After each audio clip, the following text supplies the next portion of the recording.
Hi everybody, my name is Jo and I love to read. Today I'm going to be doing a video that I'm pretty excited to be filming because I like talking about money, and that is how on earth am I going to afford to read new books all the time when my physical TBR is 0. As of the time I'm filming this, I've officially got 4 books left on my physical TBR, my unread shelves. The rest of the books that I own are now all going to be read after I've done those last 4. So it's really crazy. This is an insane goal that I've been working on for so many years. I haven't even worked it out yet, and it just kind of hit me the other day when I was thinking about it. How on earth am I going to afford to be buying new books all the time? And the long and the short of it is, well, the short of it is I'm not going to be buying new books every single time I read a book. And now here, the video is the long explanation as to why and how I'm still going to be reading every day, but not losing all of my money on books. I've been pretty lucky to have an unending TBR for most of my adult life, and including the entire time that I have had a mortgage. I was really lucky to live at home with my parents for a very long time. Daniel and I got together in year 11, which is the last year of the secondary schooling the second last year of the secondary schooling from Australia, and we were happy to live apart from each other, about 45 minutes apart, to save money. So we stayed at each of our parents' home, we had jobs, saved money, saw each other on the weekends because we had this goal of buying a house. I've never rented, but like I said, I have never actually had to buy books regularly whilst having bills to pay as an adult, including a mortgage. That's a privilege that I definitely want to highlight there, that's the reason why for myself. I know there's a bit of a talk on BookTube lately and last year about consumerism and people being able to buy books just like that and having enough money to do all these ginormous hauls and things like that. I certainly won't be able to do that unless people buy books for my birthday, or I save up a lot of money, or tax time comes up, which it is coming up. I've earmarked some of that money for books, but I'm not sure how much I'm getting back yet, so there is other things that I want to buy in money that I already owe myself, that I owe us.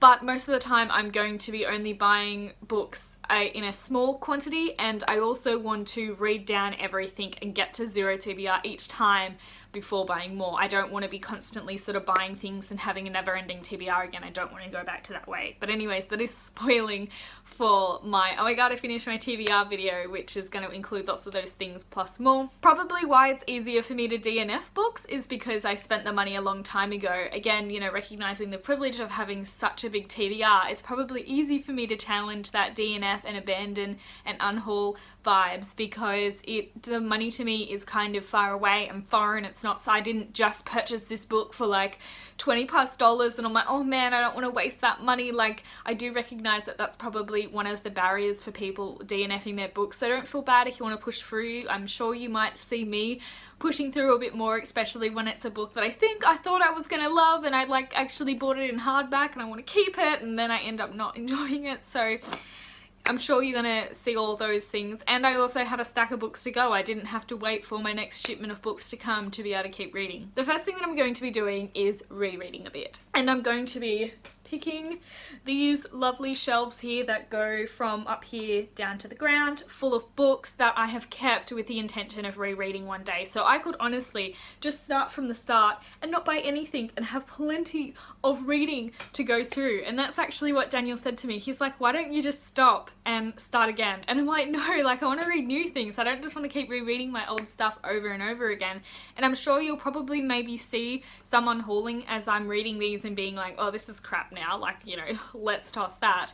But I will be rereading quite a lot because I want to enjoy my shelves. I don't just want to have bought things and kept things to have never ever read them again. The second thing I'm going to be doing is buying secondhand as much as I can. So I'm trying to make myself and my world and my life a bit more sustainable as much as I can, and one of the really easy ways and fun ways that I found to do this is to buy as much secondhand as I can. You're taking another thing out of the production line. Instead of buying something new, you're reusing something that somebody doesn't want. As the old saying goes, one person's trash is another person's treasure. So I'm going to be sourcing a lot of my books secondhand. I'm going to try not to be picky about the covers. I know that I was really excited to be able to buy things for myself and buy new books so that I could pick which covers I wanted and keep them all nicely in line, and I'm probably still going to do that to an extent, but I also don't want to be too crazy, especially if I don't know whether I'm going to enjoy the book or not. I'd rather probably go for the cheaper option and then get the pretty new shiny ones when I know that I love the series and I'm going to keep it forever. Which leads me into my fourth point, is that I surprisingly am considering, well, I'm probably going to, but I surprised myself at deciding that I'm going to be using an e-reader more than I normally do. So I have an iPad. I don't have like a Kindle or anything specifically for e-reading, but I do have an iPad, which I'll probably use to begin with.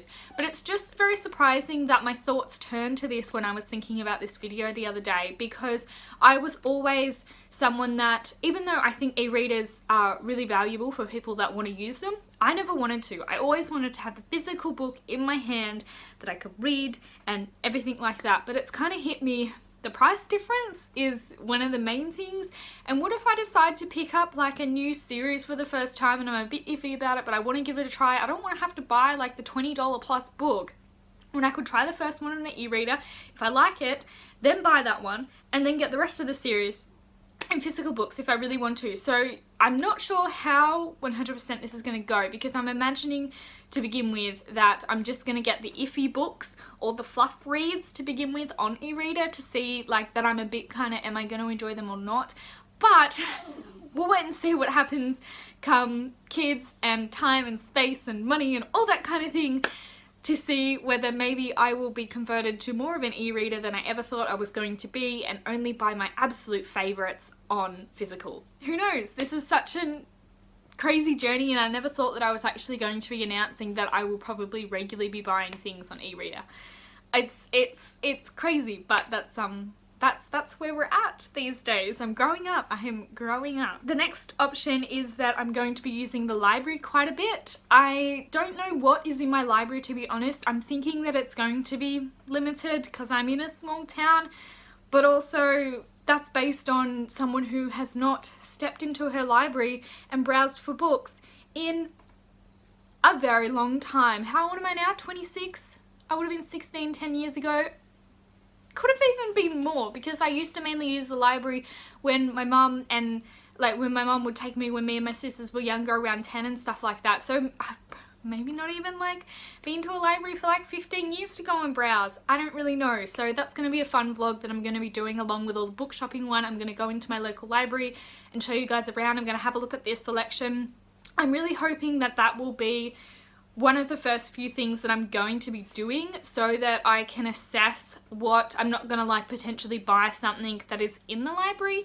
So that's going to also be something that I'm going to be doing. And the last bonus thing is that I'm going to try and use the website NetGalley, mainly just for fun. I don't know whether I know it's not all based on platform. Like, I'm kind of thinking coming at this now being like, you know, 98 subscribers, woohoo, let's give this free person a book. Like, no way, I'm gonna pick someone else. But I think it's also based off reviews on the website too. I'm not 100%, but I just wanted to try it for fun because I've always wanted to get free books. And again, most of them, or I think all of them on NetGalley, are e-readers or like ebooks. So let me know if you use NetGalley before, let me know in the comments below. I just want to get at least, like in my booktube lifetime, I want to get at least one free book off NetGalley. Like, that's it. That's what I'm aiming for at the moment. Those are all of my ideas of how I'm going to afford books come the end of the physical TBR. Let me know what are some of your hot tips. Am I missing any? What do you do? What is your method for buying books all the time? Are you an e-reader? Do you buy physical? Do you use your secondhand bookshop a lot? Do you use your library a lot?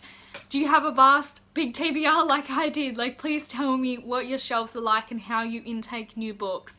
Alright everybody, I'll chat to you guys in my next video. Don't forget to like, comment and subscribe, and I will see you guys next time. Bye!